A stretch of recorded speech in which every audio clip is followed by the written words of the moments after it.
Hello and welcome student. Class 8th science के हम video lecture में आपका स्वागत करते हैं। फर्स्ट चैप्टर हम पढ़ रहे थे, चैप्टर फर्स्ट के हम लोग सेकंड वीडियो लेक्चर में आ गए हैं। थर्ड वीडियो लेक्चर में आ गए। चैप्टर 1 इसके थर्ड वीडियो लेक्चर में आ गए हम। इससे पहले हमने क्रॉप्स क्या होता है इसके बारे में पढ़ा, फिर उसके बाद सबसे पहले सॉइल को प्रिपेयर किया जाता है, फिर बीज को उगाया जाता है, ये हमने पढ़ लिया। अब थर्ड पॉइंट में आ गए हम। थर्ड, प्रिपेयर सॉइल के बाद बीज को उगाने के बाद जो अगला काम फार्मर करता है वो है application of manure and fertiliser. यानी किसको डालता है? मैन्योर और फर्टिलाइज़र, इनको हम बोलते हैं खाद। क्या है? खाद डालता है। अब ये दोनों खाद है, मैन्योर और फर्टिलाइज़र, ये क्या है, इनमें क्या डिफरेंस है, इसके बारे में हम अभी इस चैप्टर में क्या करेंगे, डिस्कस करेंगे। Crop plant obtain their requirement of mineral nutrient from the soil. हम जानते हैं कि जो क्रॉप का प्लांट होता है उसकी जो ज़रूरत होती है न्यूट्रिएंट की, और वो न्यूट्रिएंट किसके रूप में? मिनरल्स न्यूट्रिएंट के रूप में। वो उसे कहाँ से मिलता है? सॉइल से मिलता है। Continuous growing of crop in succession renders the soil deficient in the nutrient. लेकिन हम जानते हैं कि किसानों को कंटिन्यूस का मतलब लगातार फसल को उगाना पड़ता है, और सक्सेशन यानी एक के बाद एक के बाद। इसके कारण सॉइल के अंदर किसकी कमी हो जाती है? न्यूट्रिएंट की कमी हो जाती है। डिफिशिएंट का मतलब कमी हो जाती है। This reduce the crop yield. इसके कारण जो क्रॉप की यील्ड है, यील्ड का मतलब पैदावार, यानी जितना क्रॉप उगना चाहिए उतना इसकी क्या नहीं होती? पैदावार नहीं होती। This problem can be overcome if the field are left uncultivated और फैलो फॉर सम टाइम। फैलो और अनकल्टिवेटेड एक ही है। ये प्रॉब्लम तभी सॉल्व हो सकती है तब फार्मर को थोड़े समय के लिए फील्ड को क्या रखना पड़ेगा? अनकल्टिवेटेड। अनकल्टिवेटेड का मतलब उसमें कोई भी फसल उगानी नहीं है, यानी कोई भी क्रॉप नहीं उगाना और फील्ड को ऐसे ही रहने देना है। फैलोइंग इज ए मेथड, और ये अनकल्टिवेशन एक मेथड है।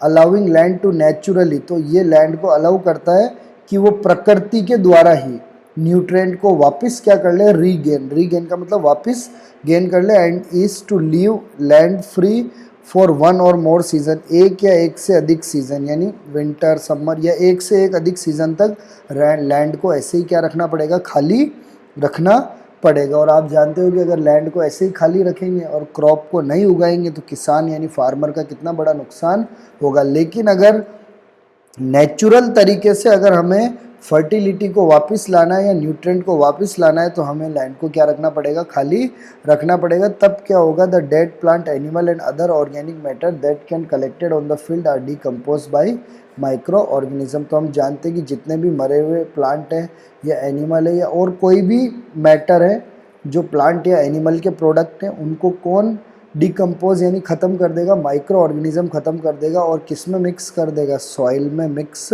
कर देगा, या यहाँ पे इसमें क्या लिख रखा है? फील्ड में मिक्स कर देगा। Therefore the nutrient are return, और ये मिक्स होते ही ये सॉइल को क्या प्रोवाइड करेंगे? ह्यूमस देंगे। हम ह्यूमस बोलते हैं ना, ह्यूमस की डेफिनेशन आपने पढ़ी होगी, all plant and animal, dead plant and animal product. तो ये वापस न्यूट्रिएंट को रिटर्न करके किसको प्रोवाइड कराएगा? सॉइल को प्रोवाइड कराएगा।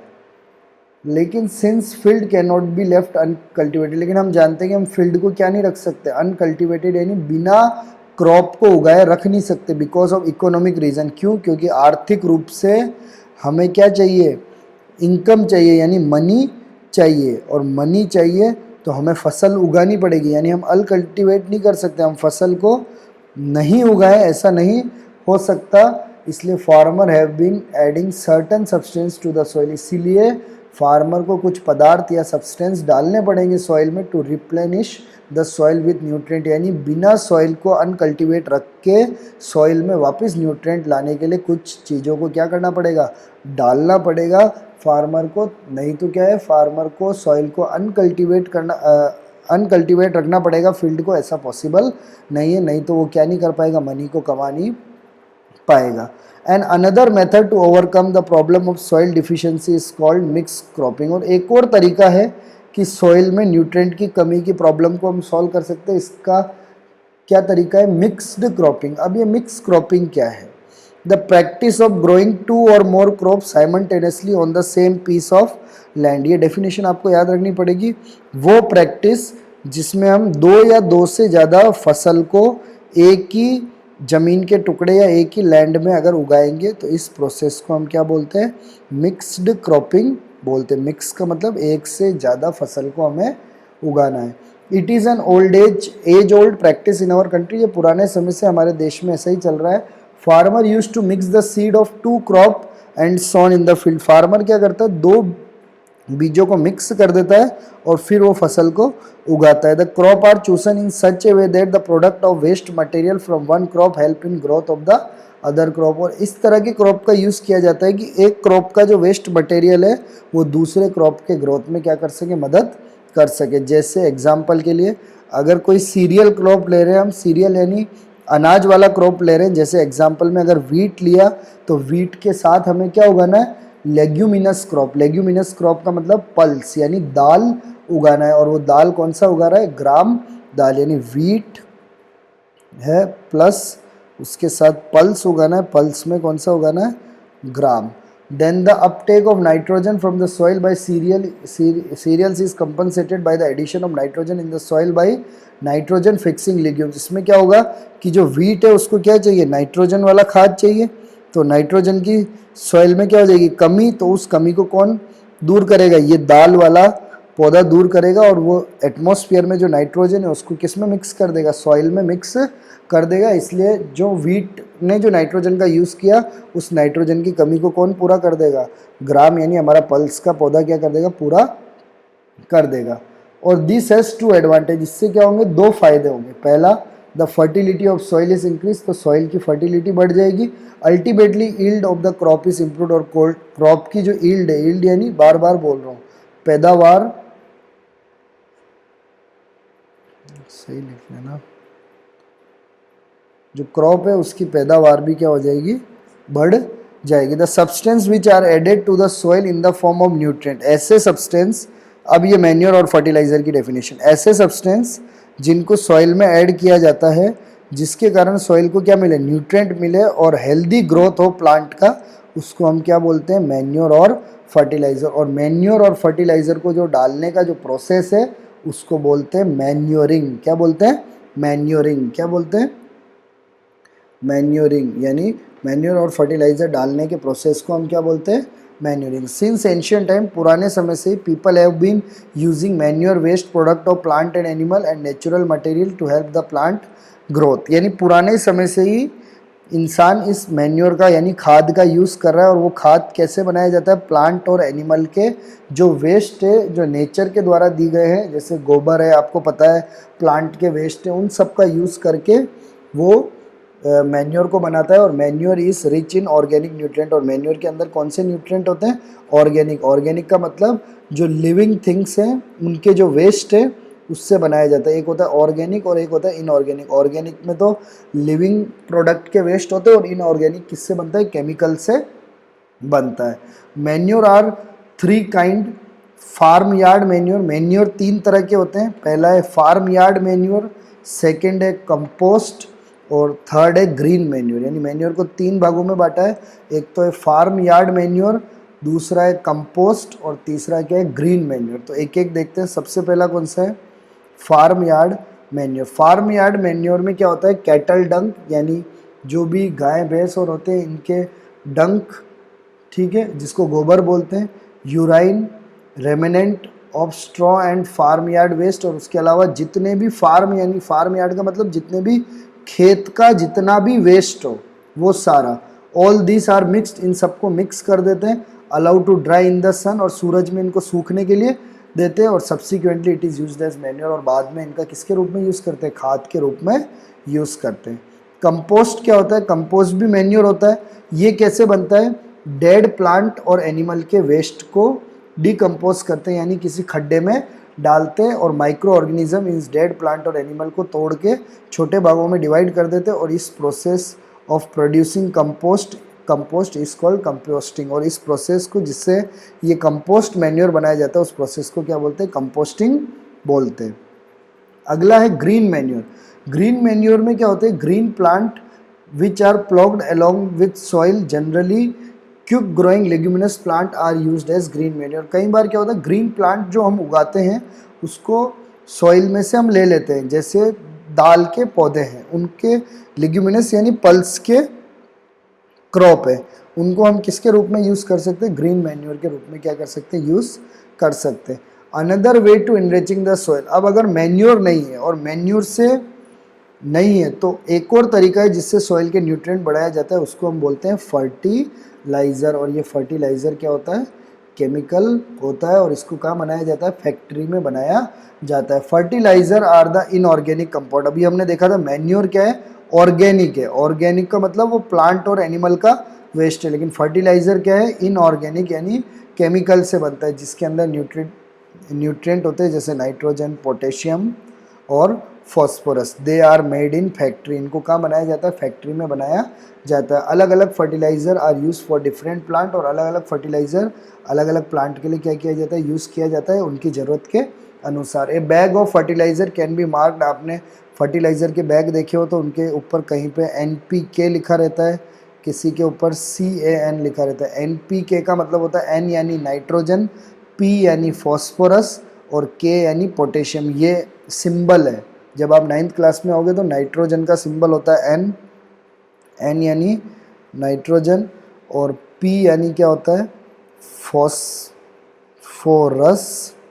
ठीक है, और K यानी आप बोल रहे होंगे K यानी पोटेशियम क्यों होता है, क्योंकि जो पोटेशियम है वो उसके लेटिन नाम से, उसका जो पुराना नाम था वो क्या था, कैलियम था। जब आप 9th में आओगे तो पढ़ोगे कैलियम से क्या बना, K साइन बना पोटेशियम। फिर एक है CAN, अभी आपने देखा CAN की फुल फॉर्म है C से कैल्शियम, A से अमोनियम और N से क्या होता है, नाइट्रेट। ये सारे कुछ फर्टिलाइज़र के नाम है। इसके अलावा और भी फर्टिलाइज़र के नाम है, जैसे यूरिया भी खाद होता है, ये भी फर्टिलाइज़र होता है। फिर है अमोनियम सल्फेट, यहाँ पे नाम दे रखा है देखो अमोनियम, और उसके बाद नीचे लिख रखा है यहाँ पे सल्फेट। फिर है सुपर फॉस्फेट NPK, और हमने CAN। पेपर में क्वेश्चन आ सकता है कि आप कुछ फर्टिलाइज़र के नाम लिखो, तो फर्टिलाइज़र के नाम क्या लिखोगे आप, NPK, फिर लिखोगे CAN, फिर क्या लिखोगे, यूरिया, फिर उसके बाद ammonium sulphate, super phosphate. Farmer find fertiliser better than manure as fertiliser are easy to store, transport and use. Farmer को फर्टिलाइज़र सही लगता है मैन्योर से, बाकी फर्टिलाइज़र किससे बनता है, केमिकल से बनता है, लेकिन फर्टिलाइज़र को आसानी से स्टोर कर सकते हैं, एक जगह से दूसरी जगह ले जा सकते हैं, इसीलिए fertiliser are supplied either by spraying, या तो फर्टिलाइज़र को किससे कर सकते हैं, स्प्रे के द्वारा छिड़का जा सकता है, या तो फिर पानी के द्वारा यानी इरिगेशन के द्वारा उनको सप्लाई की जा सकती है। अब हमें ये टेबल देखना है कि मैन्योर और फर्टिलाइज़र में क्या डिफरेंस है, क्योंकि दोनों तो है खाद, हम दोनों को क्या बोलेंगे, खाद, लेकिन इन दोनों में डिफरेंस क्या है। पहला difference, manure is a natural substance. Manure क्या है, नेचुरल है, नेचुरल यानी प्राकृतिक, obtained by the decomposition of cattle waste and plant residue. ये किसके डिकम्पोजिशन यानी टूटने से बनता है, किसके टूटने से बनता है, एक तो जानवरों के वेस्ट से और प्लांट के रेसिड्यू यानी प्लांट के बचे हुए पदार्थ से। जब माइक्रो ऑर्गेनिज्म यानी छोटे छोटे बैक्टीरिया, वायरस उनको छोटे छोटे पार्ट्स में तोड़ते हैं, उनसे जो वेस्ट बनता है वो कौन सा वेस्ट होता है, मैन्योर। तो ये किससे बना, प्लांट और एनिमल से, तो इसका मतलब वो कैसा वेस्ट है, नेचुरल वेस्ट है। लेकिन जो फर्टिलाइज़र है वो इनऑर्गेनिक है। इनऑर्गेनिक का मतलब ये केमिकल से बनता है, इसको ऑर्गेनिक साल्ट भी बोलते हैं। अब मैन्योर को कहाँ बनाया जाता है, तो manure are prepared in the field, ये हमारे खेत में ही प्रिपेयर्ड होता है। लेकिन फर्टिलाइज़र को कहाँ बनाया जाता है, फैक्ट्री में, फ्रॉम केमिकल। और फैक्ट्री में किससे बनाया जाता है, सिंथेसाइज्ड का मतलब बनाना, फैक्ट्रीज में केमिकल के द्वारा। Third, it improve the quality and texture of soil as it provide humus content to the soil. ये क्या करता है, सॉइल की क्वालिटी को भी बढ़ाता है, सॉइल के जो कण है उसके टेक्सचर का भी ध्यान रखता है, और ये सॉइल को क्या देता है, ह्यूमस देता है। लेकिन ये क्या नहीं देता, ह्यूमस प्रोवाइड नहीं करता सॉइल में। Fourth, it restore the water retention ability of the soil, और ये पानी को अपने अंदर सोखने की क्षमता को क्या करता है, बढ़ाता है। It does not help in water retention by soil, लेकिन ये पानी को सोखने की क्षमता को क्या नहीं करता, बढ़ाता नहीं है। It is slowly absorb by plant, लेकिन मैन्योर को प्लांट क्या करते हैं, धीरे धीरे एब्जॉर्ब करते हैं। इट इज रेडीली, लेकिन फर्टिलाइज़र को क्या करते हैं फटाफट, क्योंकि हमें तो पैदावार ज़्यादा चाहिए इसलिए हम किसका यूज़ करते हैं केमिकल का, ताकि प्लांट जल्दी से इनको क्या कर ले अब्जॉर्व कर ले। इट इज़ बल्कि so that it transport is not easy, ये बहुत भारी है और इनको एक जगह से दूसरी जगह ले जाना इतना आसान नहीं। It is easy to transport in bag, लेकिन ये फर्टिलाइज़र बैग में पैकिंग में आता है, आपको पता है खाद की दुकान में मिलता है, इसको इजीली हम एक जगह से दूसरी जगह ले जा सकते हैं। It can not be stored in house, इनको हम घरों में स्टोर नहीं कर सकते क्योंकि वेस्ट प्रोडक्ट है, आपको पता है बदबू आएगी। और लेकिन इनको क्या कर सकते हैं घर में स्टोर कर सकते हैं। It is not always available as it is form slowly by decomposition process, ये हमेशा अवेलेबल नहीं होगा क्योंकि प्लांट और एनिमल के वेस्ट जब मिलेंगे और तब वो धीरे धीरे होकर डिकम्पोजिशन यानी टूट के धीरे धीरे बनेंगे। लेकिन ये तो मार्केट में मिलता है क्योंकि बड़ी बड़ी इंडस्ट्रियों में बन रहा है, इसलिए कभी भी आप जाओ अवेलेबल होंगे। It is needed in large quantity, खाद को बहुत अधिक मात्रा में डालना पड़ता है, खाद यानी मैन्योर को बहुत अधिक मात्रा में डालना पड़ता है, लेकिन फर्टिलाइज़र को बहुत ही कम मात्रा में भी डाला जा सकता है। Manure as is not rich in plant nutrient, लेकिन मैन्योर के अंदर बहुत सारे न्यूट्रिएंट की क्या रहती है कमी रहती है, लेकिन फर्टिलाइज़र में क्या बहुत सारे अच्छे प्लांट के न्यूट्रिएंट होते हैं जैसे NPK यानी नाइट्रोजन, फॉस्फोरस और पोटेशियम। इसीलिए किसका यूज़ करते हैं लोग फर्टिलाइज़र का यूज़ करते हैं, लेकिन फर्टिलाइज़र के कारण सॉइल की फर्टिलिटी क्या होती जा रही है कम होती जा रही है, क्योंकि ज़्यादा केमिकल के यूज़ से सॉइल क्या होता जा रहा है ख़राब होता जा रहा है ना। लेकिन मैन्योर, अगर हम मैन्योर यूज़ करेंगे तो सॉइल अच्छा रहेगा, लेकिन क्या पैदावार अच्छी नहीं होगी यानी फसल में ज़्यादा फसल नहीं आएगी। लेकिन फर्टिलाइज़र यूज़ करेंगे तो सॉइल तो ख़राब होता जाएगा लेकिन फसल क्या आएगी अच्छी आएगी। इसीलिए अब कुछ फर्टिलाइज़र के हानिकारक, अगला टॉपिक क्या है हमारा hazards of using fertiliser. Fertiliser का यूज़ करने की क्या हानि है यानी क्या प्रॉब्लम हो सकती है जब हम किसका यूज़ करेंगे फर्टिलाइज़र का यूज़ करेंगे। Though use of fertiliser has brought about significant increase in yield, यानी फर्टिलाइज़र का यूज़ करने से यील्ड ऑफ क्रॉप यानी क्रॉप की पैदावार तो बढ़ गई यानी फसल तो बढ़ गई। सच एस व्हीट, मेज और राइस, यानी हम व्हीट को उगाते हैं, मेज को उगाते हैं, राइस को उगाते हैं तो उसकी पैदावार बहुत बढ़ गई। The continuous use has made soil less fertile, लेकिन लगातार हर साल फर्टिलाइज़र का यूज़ करने से सॉइल की फर्टिलिटी है वो क्या होती जा रही है कम होती जा रही है। And also cause water pollution, और ये जो फर्टिलाइज़र है ये किसके साथ मिक्स हो रहा है पानी यानी वाटर के साथ भी मिक्स हो रहा है। इसके कारण हमारा जो वाटर है वो भी क्या हो रहा है पोल्यूशन यानी प्रदूषित होता जा रहा है। तो इसके कारण बहुत सारी प्रॉब्लम आ रही है। तो अब एडवांटेज, मैन्योर के यूज़ करने का एडवांटेज क्या है, क्या फ़ायदा है कि हम मैन्योर का यूज़ करें। दे improve the texture of soil, ये सॉइल की मात्रा को क्या करते हैं इम्प्रूव करते हैं। They increase the water holding capacity of the soil, पानी को रोकने की क्षमता को ये क्या करते हैं बढ़ाते हैं सॉइल का। They make soil porous due to which exchange of gas in the soil improve, ये सॉइल में क्या बनाते हैं छोटे छोटे छेद बनाते हैं या सॉइल में गैप्स बनाते हैं ताकि आसानी से गैसेस क्या हो सके जड़ों तक जा सके और एक्सचेंज गैसेस का क्या हो सके एक्सचेंज हो सके।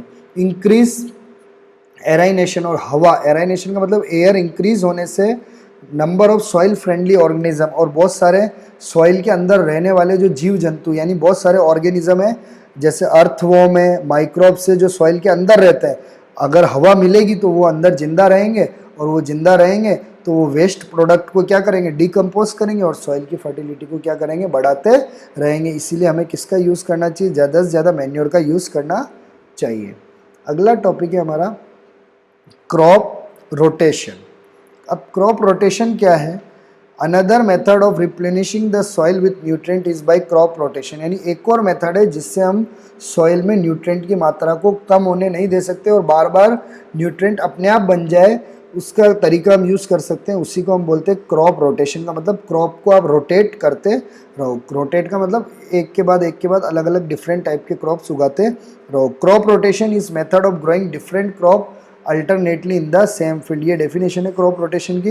यानी क्रॉप रोटेशन वो मेथड है जिसमें हम लोग क्या करेंगे अलग अलग क्रॉप्स को उगाएंगे एक ही फील्ड में लेकिन अल्टरनेटली यानी एक के बाद। जैसे फॉर एग्जांपल में farmer grow crop like wheat barley for first year, पहले साल में तो उन्होंने कौन सी क्रॉप उगा दी है व्हीट और बार्ली, और this is followed by growing leguminous plant like P soybean in the next season, और अगले सीजन में उन्होंने कौन से लिग्यूमिनस प्लांट का मतलब पल्स यानी दाल वाले प्लांटों को उगा दिया। और leguminous plant help in the replacement of the soil with nitrogen. और अगर हम दाल वाले प्लांट उगाएंगे यानी पल्स उगाएंगे तो पल्स क्या करता है, नाइट्रोजन को फिक्स करता है, और नाइट्रोजन को फिक्स करके सॉइल की जो फर्टिलिटी चली गई है उसको वो रिप्लेनिशमेंट यानी वापस लेके आता है। इसीलिए हमें क्या करना पड़ेगा, फसल को क्या करना पड़ेगा, रोटेट करके क्या करना पड़ेगा, उगाना पड़ेगा। अब आइए अगला topic, how legume plant increase fertility of soil. कैसे ये जो दाल वाले प्लांट है या पल्स वाले प्लांट है ये कैसे सॉइल की फर्टिलिटी को क्या करते हैं, मेंटेन करते हैं। Certain nitrogen fixing bacteria are known to be present in the root of legume plant. क्योंकि जो जड़ होते हैं लिग्यूम प्लांट के उसमें क्या पाए जाते हैं, नाइट्रोजन को बनाने वाले बैक्टीरिया पाए जाते हैं उनके रूट्स में। The bacteria develop nodules called root nodule, और ये रूट्स के नोड्यूल्स बनाते हैं, दिख रहे हैं आपको, इसको हम रूट नोड्यूल्स बोलते हैं। और इसमें ही क्या करते हैं, बैक्टीरिया रहते हैं और वो एसोसिएशन करते हैं रूट के साथ। और उसके बाद जो एटमॉस्फेयर में जो नाइट्रोजन गैस है, हमने पढ़ा है कि एटमॉस्फेयर में कितना परसेंट नाइट्रोजन गैस है, 78% नाइट्रोजन गैस है। उस नाइट्रोजन गैस को एटमॉस्फेयर से लेकर वो सॉइल में क्या कर देते, फिक्स कर देते। The nitrogen so fix can be use by plant root from the soil. और ये सॉइल में फिक्स करने के बाद जो जड़ है वो उस नाइट्रोजन को क्या कर लेता है, यूज़ कर लेता है। This is how fertility of soil is increase. और इस तरह सॉइल की फर्टिलिटी बढ़ जाती है, किसके कारण, लिग्यूमिनस प्लांट यानी दाल वाले प्लांट के कारण। ये डेफिनेशन आपको याद करनी है, वो प्रोसेस जो कन्वर्ट करता है एटमॉस्फेयर के नाइट्रोजन को किसके कंपाउंड में, नाइट्रोजन के कंपाउंड में, जिसका कौन यूज़ करता है, प्लांट यूज़ करता है, उसको बोलते हैं नाइट्रोजन। क्योंकि देखो नाइट्रोजन इतना तो है एटमॉस्फेयर में, लेकिन हम लोग उसको डायरेक्ट क्या नहीं कर सकते, यूज़ नहीं कर सकते, और प्लांट भी डायरेक्ट यूज़ नहीं कर सकते। नाइट्रोजन 78% है, लेकिन प्लांट इनको डायरेक्ट नहीं ले सकते। तो ये जो बैक्टीरिया है वो इनको नाइट्रोजन के कंपाउंड में कन्वर्ट करेंगे और फिर उससे सॉइल से रूट में जाएगा और रूट से प्लांट में जाएगा और प्लांट उस नाइट्रोजन का यूज़ करेंगे। फिर उन प्लांट के प्रोडक्ट को हम खाएंगे तो हमें भी क्या मिलेगा, नाइट्रोजन मिलेगा। और इस तरह से नाइट्रोजन फिक्सेशन होता है। जो नेक्स्ट टॉपिक है हमारा वो है इरिगेशन। इरिगेशन का मतलब आप सबको पता है, सिंचाई। सिंचाई यानी पानी देना। हमने क्या क्या किया, सॉइल को प्रिपेयर किया, बीज को भी उगा दिया, खाद भी डाल दिया, अब पानी तो डालना पड़ेगा ना। तो water is the key input for crop production. और पानी देना बहुत इंपॉर्टेंट है क्रॉप प्रोडक्शन के लिए। और ये इरिगेशन की डेफिनेशन यहाँ से है, सप्लाई ऑफ वाटर। वाटर की जो सप्लाई करते हैं हम क्रॉप प्लांट में, किससे, या वेल से करें, वेल यानी कुएं से करें, या कैनल यानी नहर से करें, या वाटर रिजर्व का मतलब और कोई भी तरीके से करें, इस प्रोसेस को क्या बोलते हैं, इरिगेशन बोलते हैं। For the survival and proper development of crop plant. अगर क्रॉप प्लांट को सर्वाइव यानी जिंदा रखना है और उनको सही तरीके से डेवलप होने देना है तो क्रॉप प्लांट के लिए क्या है, वाटर इज नेसेसरी, यानी पानी बहुत क्या है, जरूरी है। Each crop need specific quantity of water at various stage. और हर प्लांट को अलग अलग टाइम पे क्या चाहिए होता है, पानी चाहिए होता है। किसी को ग्रोथ के टाइम पे, किसी को फल उगने के टाइम पे। तो ये क्रॉप टू क्रॉप, अब पानी कब चाहिए ये किस पे डिपेंड करेगा, अलग अलग क्रॉप को अलग अलग पानी चाहिए। सॉइल टू सॉइल, हर सॉइल को, किसी सॉइल को ज़्यादा पानी चाहिए, किसी को कम चाहिए। और सीज़न टू सीज़न, यानी कौन से सीज़न में हम उगा रहे हैं। अगर हम गर्मी के सीज़न में उगा रहे हैं, समर में उगा रहे हैं, तो वाटरिंग इज मोर, तो पानी हमें क्या चाहिए, ज़्यादा चाहिए। क्योंकि गर्मी में क्या होता है, इवोपोरेशन होता है, यानी पानी का क्या बन जाता है, भाप बन जाता है। इवोपोरेशन यानी भाप बन जाता है, और भाप बनने के कारण हमें उस समय क्या चाहिए होता है, ज़्यादा पानी चाहिए होता है। अब ट्रेडिशनल मेथड ऑफ इरिगेशन, पुराने समय में कैसे सिंचाई की जाती थी, यानी पुराने समय में इरिगेशन किस तरह से किया जाता था, यानी ट्रेडिशनल कौन से मेथड है। Different method are use for lifting water for irrigation. अलग अलग मेथड का यूज़ किया जाता था पानी पिलाने के लिए अलग अलग रीजन में, यानी अलग अलग इलाकों में हमारे देश के। इन सब मेथड, कुछ मेथड में जानवरों का यूज़ किया जाता था, कैटल का, और कई जगह इंसानों का भी क्या किया जाता था, यूज़ किया जाता था। Such method are cheaper but less efficient. ये मेथड सस्ते तो हैं जहाँ पे एनिमल्स की मदद से कर रहे हैं, लेकिन ये क्या है, इतना फास्ट काम नहीं करके देंगे। लेस इफिशिएंट का मतलब इतना जल्दी वो काम करके नहीं देंगे। लेकिन आज के दिनों में, दीज डेज, आज के दिनों में हम किसका यूज़ करते हैं, पंप का, मोटर पंप का यूज़ करते हैं, जो पानी को पहुंचाने के लिए, जो डीजल से चलते हैं, बिजली से भी चलते हैं और कई जगह किससे चलते हैं, सोलर एनर्जी से भी चलते हैं। तो सबसे पहले हमें ट्रेडिशनल मेथड देना है। पेपर में क्वेश्चन आता है ट्रेडिशनल मेथड बताओ। ट्रेडिशनल का मतलब पुराना मेथड, मॉडर्न नहीं, पुराना।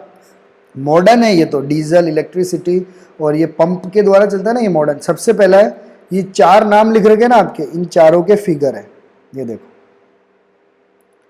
सबसे पहला पुली सिस्टम, ये देखो सब लिख रखे ना, ये सारे पुराने हैं। मोट दिख रहा है आपको, चेन पंप, फिर देखो